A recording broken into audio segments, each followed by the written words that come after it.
Кейбір үлкен кісілердің сөздеріне, әрекеттеріне қарап әттеген-ай деп қарның ашатын кездері болады.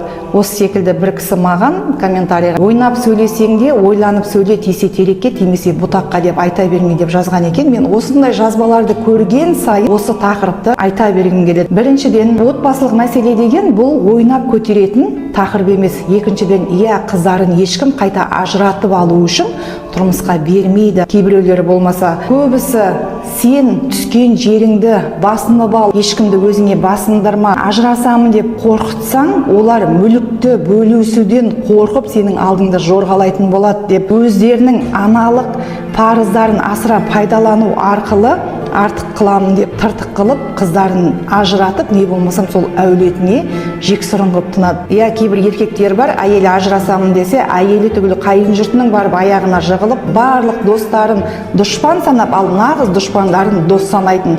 Ондай өз әулетін, өз тегін таптатып, қайын жұртына бағынатын еркектердің осы күнге дейін ешкімнің жолы болмаған, болмайды да. Ал сен мені бағаламасаң, сен де маған ешкім емессің деп қасқайып тұратын еркектердің әйелдері, бұл күйеуінің өзіне иілмейтін, бағынбайтын біліп, күйеуінің ыңғайымен өмір сүруге әрекет жасайтын болады. Нағыз саналы еркектер, еркек иілсе әйелдің бақытсыз болатынын түсініп, әйелім бақытты болсын, мен бақытты болайын, мен арқылы отбасым бақытты болсын деу арқылы осындай қадамға барып әйелдің алдында өзін биік санайды. Бұндай жағдайда саналы әйелдер ғана жақсы түсінеді.